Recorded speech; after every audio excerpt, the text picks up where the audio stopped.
আসসালামু আলাইকুম প্রিয় শিক্ষার্থী বন্ধুরা, চলে এলাম জাতীয় বিশ্ববিদ্যালয়ের ইংলিশ সাজেশনের 2 নাম্বার ক্লাস নিয়ে। আজকের ক্লাসে নাউন টপিক নিয়ে বিস্তারিত আলোচনা করা হবে এবং কিছু ইম্পর্টেন্ট কোয়েশ্চন তোমাদেরকে হাতে কলমে শিখিয়ে দেওয়া হবে। তাহলে দেরি না করে চলো ক্লাসটি শুরু করা যাক। তো চলো প্রথমেই আমরা নাউনের কিছু গুরুত্বপূর্ণ রুলস সম্পর্কে জেনে নেই। তো রুল নাম্বার 1-এ বলা হয়েছে নিচে উল্লিখিত শ্রেণীভুক্ত নাউনগুলো সাধারণত আনকাউন্টেবল। কি কাউন্টেবল? আনকাউন্টেবল। এরা সর্বদা সিঙ্গুলার। সর্বদা কি হবে? সিঙ্গুলার হবে। এদের কোনো প্লুরাল রূপ নেই। অর্থাৎ এই যে এখানে কিছু নাউন দেওয়া আছে যারা অলওয়েজ সিঙ্গুলার হয়, কোনো প্লুরাল রূপ নেই, কোনো কি নেই? প্লুরাল রূপ নেই এবং এরা হচ্ছে আনকাউন্টেবল। এরা কি? আনকাউন্টেবল। নাউনগুলো কি কি দেখো: advice, scenery, homework, money, poetry, anger, ignorance, music, courage, information, news, progress, damage, knowledge, patience, equipment, leisure, permission, fun, luck, bread, oil, ash, furniture, ignorance, learning, meat, tea, oxygen, luggage, peace, shopping, butter, milk, rice, honesty, working, wood, stream, sand, Japanese, poverty, iron, water, sugar, happiness, grass and vegetables etcetera. তো এই যে এই সকল নাউনগুলো uncountable. কি countable? Uncountable. তো এইগুলার শুধু সিঙ্গুলার রূপ আছে কিন্তু কোনো প্লুরাল রূপ নেই। এই রুলটা ইম্পর্টেন্ট, এটা শিখে ফেলবা। আর রুল নাম্বার 2 হলো কিছু জোড়া নাউন আছে যাদের অর্থ অনেকটা একই রকম কিন্তু তাদের একটি কাউন্ট এবং অন্যটি নন কাউন্ট নাউন হিসেবে ব্যবহার করা হয়। তো নাউনগুলো কি? এখানে কাউন্ট নাউনগুলো দেওয়া আছে আর এখানে নন কাউন্ট নাউনগুলো দেওয়া আছে। এখানে দেখো যে ক্লাইমেট, ক্লাইমেট সেগুলো হচ্ছে কাউন্ট নাউন এবং তার নন কাউন্ট নাউন কি হবে? Weather. Human being, human being সেগুলো হচ্ছে কাউন্ট নাউন, তাদের নন কাউন্ট নাউন হবে হিউম্যানিটি। জব, জবস এই কাউন্ট নাউনের নন কাউন্ট নাউন কি? ওয়ার্ক। মেশিন এবং মেশিন সেগুলো হচ্ছে কাউন্ট নাউন এবং তাদের নন কাউন্ট নাউন হবে মেশিনারি। ম্যান, ম্যান এগুলো হচ্ছে কাউন্ট নাউন এবং তাদের নন কাউন্ট নাউন হবে ম্যানকাইন্ড বা মেন। পার্সন, পার্সনস এগুলো কাউন্ট নাউন, তাদের নন কাউন্ট নাউন কি? পিপল। স্নোফ্লেক, স্নোফ্লেক্স এই দুটো হচ্ছে কাউন্ট নাউন এবং তাদের নন কাউন্ট নাউন কি হবে? স্নো। সানবিম, সানবিমস এই দুটো কাউন্ট নাউনের নন কাউন্ট নাউন কি? সানলাইট এবং Sunshine. Traffic jam, traffic jams এই দুটো কাউন্ট নাউনের নন কাউন্ট নাউন কি হবে? ট্রাফিক। রুল নাম্বার 3-তে বলা হয়েছে people, children, cattle, police, public, aristocracy, gentry, nobility, peasantry, poultry, perfumery, artillery, vermin, clergy etcetera নাউনের সাথে এস বা ইএস না থাকা সত্ত্বেও এরা প্লুরাল কাউন্টেবল নাউন। অর্থাৎ এই যে পিপল, এই পিপলটা প্লুরাল এবং কাউন্টেবল, প্লুরাল এবং কাউন্টেবল। সাপোজ আমাদের বাংলাদেশের জনসংখ্যা হচ্ছে 18 কোটি। কয় কোটি? 18 কোটি। তাহলে বাংলাদেশের পিপল 18 কোটি। এই যে 18 কোটি এটা কিন্তু আমরা গুণেই বলেছি 18 কোটি। তাহলে এখানে পিপলটা কাউন্টেবল নাউন হিসেবে ব্যবহৃত হচ্ছে এবং যেহেতু 18 কোটি হচ্ছে একের অধিক, কতর অধিক? একের অধিক, সেহেতু সেটা হচ্ছে প্লুরাল। তাহলে পিপল, চিলড্রেন, ক্যাটেল, পুলিশ এইসব নাউনগুলো প্লুরাল এবং কাউন্টেবল, প্লুরাল এবং কাউন্টেবল নাউন হিসেবে ব্যবহৃত হয়। এই জিনিসটা নোট করে রাখো যে এদের পর প্লুরাল ভার্ব হয়। এদের পর কি হয়? প্লুরাল ভার্ব হয়। Rule number 4 sheep, deer, dozen, score, cannon, salmon, gross এই যে নাউনগুলো আছে এই নাউনগুলোর সিঙ্গুলার এবং প্লুরালে অপরিবর্তিত ফর্মে থাকে। এই নাউনগুলো সিঙ্গুলার এবং প্লুরালে অপরিবর্তিত ফর্মে থাকে। অর্থাৎ এই শিপের প্লুরাল ফর্ম কি? শিপ। এই শিপের সিঙ্গুলার ফর্ম কি? তাও শিপ। তারপর ডিয়ারের প্লুরাল ফর্ম কি? ডেয়ার। ডিয়ারের সিঙ্গুলার ফর্ম কি? তাও ডেয়ার।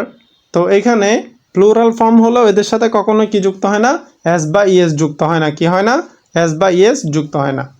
রুল 5-এ বলা হয়েছে brace, dozen, fathom, gross, head, pair, yoke, score, 100, 1000 etcetera নাউনের পূর্বে নির্দিষ্ট সংখ্যাবাচক বিশেষণ থাকলে, নির্দিষ্ট সংখ্যাবাচক বিশেষণ থাকলে এদের সাথে এস বা ইএস, এখানে একটা এস হবে, আর ভুল ক্রমে হয়তো আসে নাই এসটা, তো এস বা ইএস যুক্ত হয় না। কি হয় না, এস বা ইএস যুক্ত হয় না। কিন্তু এদের পূর্বে যদি অনির্দিষ্ট সংখ্যা থাকে, কি থাকে, যদি এই নাউনগুলোর পূর্বে অনির্দিষ্ট সংখ্যা থাকে, যেমন এই যে সাম, সেভারেল এটসেট্রা, এরকম অনির্দিষ্ট সংখ্যা থাকলে অথবা কোনো সংখ্যা না থাকলে, অথবা কোনো সংখ্যা না থাকলে তাহলে এদের সাথে এস বা ইএস যুক্ত হয়।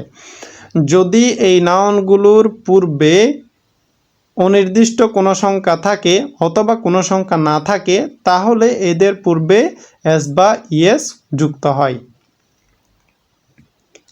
এখন ইম্পর্টেন্ট কোয়েশ্চেনগুলো নিয়ে আলোচনা করি। 1 নম্বর কোয়েশ্চনটা হলো a herd of cattle is passing. এখানে বলছে the underlined word is a এন, অর্থাৎ আমাদের এই যে হার্ট আন্ডারলাইন করা আছে এটা কালেকটিভ নাউন নাকি অ্যাবস্ট্রাক্ট নাউন নাকি অ্যাডজেক্টিভ নাকি অ্যাডভার্ব, সেটা আমাদের বের করতে হবে। তাহলে এখানে আমাদের অর্থটা বোঝা লাগবে। এখানে দেখো এই হার্টটা মডিফাই করতেছে কেটেলকে। এখন আমাদের এখানে কেটেল মানে হচ্ছে গবাদি পশু। কি পশু, গবাদি পশু। তো ক্যাটলকে মডিফাই করতেছে কে, হার্ট। অর্থাৎ এখানে হার্ট মানে বোঝাচ্ছে একটা টিম, একটা কি টিম। অর্থাৎ হার্ট অফ কেটল মানে হচ্ছে গবাদি পশুর দল। কি, হার্ট অফ কেটল মানে গবাদি পশুর দল। আর যখন যেই সকল নাউন সমষ্টিবাচক অর্থ প্রদান করে তাদেরকে হচ্ছে কালেকটিভ নাউন বলে। অর্থাৎ এখানে গবাদি পশুর সমষ্টিকে বোঝাচ্ছে। এ হার্ট অফ কেটল এখানে একটা গবাদি পশুর সমষ্টিকে বোঝাচ্ছে। আর যখন কোনো নাউন সমষ্টিবাচক অর্থ প্রদান করে তাদেরকে কি বলে, কালেকটিভ নাউন বলে। যেমন হার্ট গবাদি পশুর দল, তাহলে এখানে হার্টটা কি হবে, কালেকটিভ নাউন হবে। তাহলে আমাদের আনসারটা হবে সি। আর জেনে রাখা ভালো যে কালেকটিভ নাউনের পর সাধারণত সিঙ্গুলার ভার্ব বসে। কি ভার্ব বসে, সিঙ্গুলার ভার্ব বসে। আর আমাদের কারেক্ট আনসার হবে C number option, collective noun.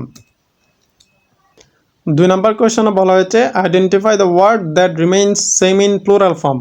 অর্থাৎ এই যে 4টা অপশনে 4টা ওয়ার্ড দেওয়া আছে, এই 4টা ওয়ার্ডতে কোনটা প্লুরাল এবং সিঙ্গুলার ফর্মে সেম থাকে সেটা আমাদের বের করতে হবে। তো আমরা 3 নাম্বার রুলসেই পড়েছিলাম যে ডেয়ার, শিপ,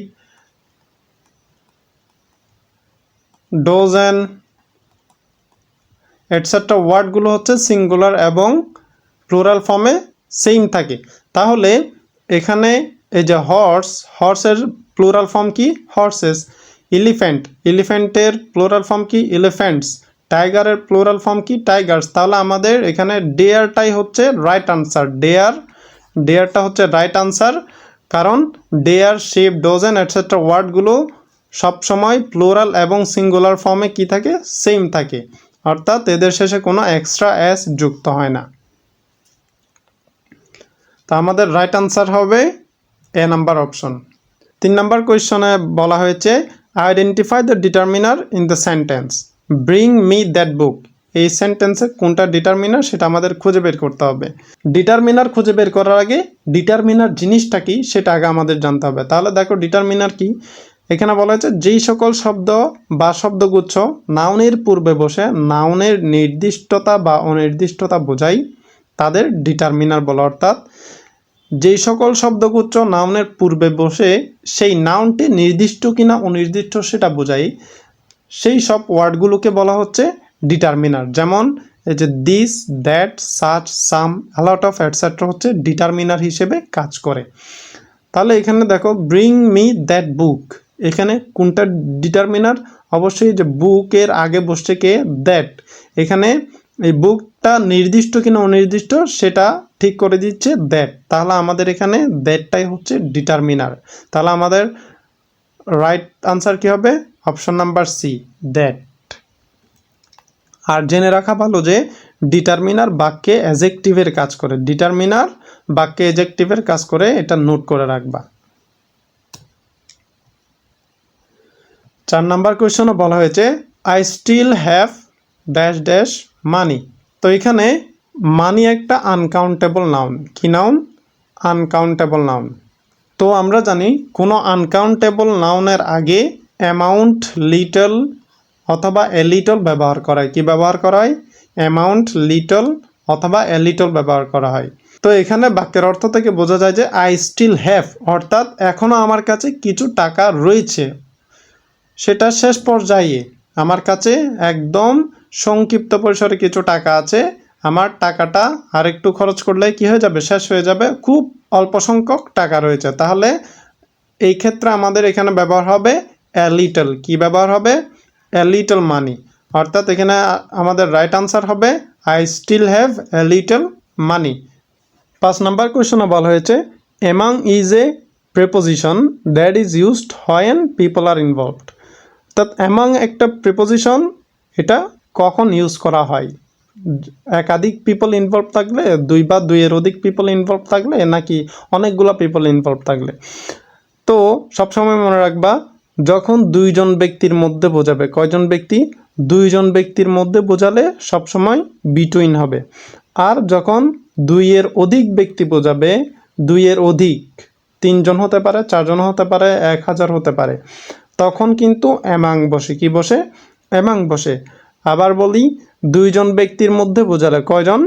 জাস্ট 2 জন ব্যক্তির মধ্যে বোঝালে বিটুইন ব্যবহৃত হয়। আর 2 এর বেশি ব্যক্তির মধ্যে বোঝালে অ্যামাং ব্যবহৃত হয়। তাহলে আমাদের এখানে বলছে among is a preposition that is used when 2 or more than 2, 2 or more than 2, এটা হবে না, কারণ 2 এর অধিক বোঝালে হচ্ছে বিটুইন বসে। 4 অনলি, শুধু 4 জনের ক্ষেত্রেও কিন্তু অ্যামাং ব্যবহৃত হয় না। 1000, 2000, 3000 হলো অ্যামাং ব্যবহৃত হয়। তাহলে এটাও কারেক্ট হবে না, এটাও না। আবার এতে যদি দেখি জাস্ট 2 হলে কিন্তু এটা বিটুইন হবে। কি হবে? বিটুইন হবে। তাহলে আমাদের রাইট আনসার কি হবে? মোর দেন 2। কি হবে? মোর দেন 2, অর্থাৎ 2 এর বেশি ব্যক্তির মধ্যে বোঝালে অ্যামাং শব্দটা ইউজ হবে, অ্যামাং শব্দটা ইউজ হবে। তাহলে রাইট আনসার হবে বি নাম্বার অপশন। 6 নম্বর কোয়েশ্চনে বলা হয়েছে মাটন ইজ এ এন। এখানে মাটনটা কি? মাটন অর্থ হচ্ছে ভেড়ার মাংস। কি মাংস? ভেড়ার মাংস, যেটা একটা পদার্থের মধ্যে পড়ে বা ম্যাটেরিয়ালের মধ্যে পড়ে। আর যখন কোনো শব্দ কোনো ম্যাটেরিয়ালকে নির্দেশ করে তখন আমরা তাকে বলি ম্যাটেরিয়াল নাউন। কি বলি? Material noun. তাহলে আমাদের রাইট আনসার কী হবে? Option C, material noun. I am in the process of collecting material for my story. The underlined word is N. এখানে আন্ডারলাইন্ড ওয়ার্ড কোনটা? ম্যাটেরিয়াল হচ্ছে আন্ডারলাইন্ড ওয়ার্ড। এই ম্যাটেরিয়াল ওয়ার্ডটা অ্যাডজেক্টিভ নাকি নাউন নাকি ভার্ব, সেটা আমাদের আইডেন্টিফাই করতে হবে। তো আমি আমার গল্পের জন্য বিভিন্ন উপকরণ সংগ্রহ করছি, এটা হচ্ছে এই লাইনের অর্থ। এই সেন্টেন্সের অর্থ কি? আমি আমার গল্পের জন্য বিভিন্ন উপকরণ সংগ্রহ করছি। তাহলে এখানে ম্যাটেরিয়াল শব্দটি অর্থ বিষয়বস্তু বা উপাদান। ম্যাটেরিয়াল শব্দটির অর্থ কি হচ্ছে এখানে? বিষয়বস্তু বা উপাদান। বিষয়বস্তু বা উপাদান এবং এটি একটি নাউন। যখন কোনো ওয়ার্ড কোনো বিষয়বস্তু বা উপাদানকে নির্দেশ করবে তখন সেটা নাউন হিসেবে ব্যবহার করা হয়। কি হিসেবে? নাউন হিসেবে ব্যবহার করা হয়। তাহলে আমাদের এখানে রাইট আনসার হবে আনসার ডি, নাউন। 8 নম্বর কোয়েশ্চনে বলা হয়েছে which word is the determiner in the sentence will it take much time. আবারও এখানে ডিটারমিনারের আরেকটা কোয়েশ্চন চলে আসছে, তো এটা তোমরা নিজেরা বের করে নিও। 9 নম্বর কোয়েশ্চনে বলা হয়েছে Rafiq always has dash problems with his tools. এখানে প্রবলেমস শব্দটা একটা কাউন্টেবল নাউন। কি নাউন? Countable noun. প্রবলেম সবসময় গণনা করা যায়, কার কয়টা প্রবলেম আছে, কার কয়টা প্রবলেম নাই, সবসময় কি করা যায়? গণনা করা যায়। তাহলে এখানে প্রবলেমটা কাউন্টেবল নাউন, তাই তার পূর্বে কাউন্টেবল ডিটারমিনার ব্যবহার করা হবে। কাউন্টেবল ডিটারমিনার কি সেটা আমরা ডিটারমিনারের ক্লাসে বুঝিয়ে দিব এবং কাউন্টেবল ডিটারমিনার হিসেবে কোন কোন শব্দগুলো ইউজ করা হয় সেটাও বলে দেব। এখন শিখে রাখো, এই যে মেনি শব্দটা হচ্ছে কাউন্টেবল ডিটারমিনার। কি ডিটারমিনার? Countable determiner. তাহলে আমাদের এখানে ইউজ হবে মেনি, অর্থাৎ রাইট অপশন হচ্ছে রাইট আনসার হচ্ছে এ নাম্বার অপশন মেনি। 10 নম্বর কোয়েশনে বলা হয়েছে they have little money means, অর্থাৎ দে হ্যাভ লিটল মানি অর্থ কি, অর্থাৎ এখানে তা বোঝানো হয়েছে যে তাদের কাছে কোনো টাকা নেই বললেই চলে, অর্থাৎ তাদের কাছে এমন পরিমাণে টাকা আছে যেটা নিরর্থক, যেটা দিয়ে তারা কিছু করতে পারতেছে না অথবা কোনো কাজেই লাগাইতে পারতেছে না। তো এই যে লিটল, ফিউ এগুলো হচ্ছে নেগেটিভ অর্থ দেয়। কি অর্থ দেয়? নেগেটিভ অর্থ দেয়। তাদের কাছে যেই পরিমাণ টাকা আছে সেগুলা কোনো কাজে ইউজ করতে পারতেছে না, এত কম পরিমাণ টাকা। তাহলে তাদের কাছে টাকা নেই বললেই চলে, বা তাদের প্রায় কোনো টাকা নেই। তাদের কি? প্রায় কোনো টাকা নেই। তাহলে আমাদের এখানে রাইট আনসারটা কি দাঁড়াবে? They have almost no money. They have almost কি? No money. তাহলে রাইট আনসারটা হবে অপশন নাম্বার বি। তো আজকের মতো এখানেই শেষ। নেক্সট ক্লাসে আমরা ইনশাল্লাহ অন্য একটা টপিক নিয়ে আলোচনা করব। সেই পর্যন্ত ভালো থাকো, সুস্থ থাকো। আল্লাহ হাফেজ। আসসালামু আলাইকুম ওয়া রাহমাতুল্লাহি ওয়া বারাকাতুহু।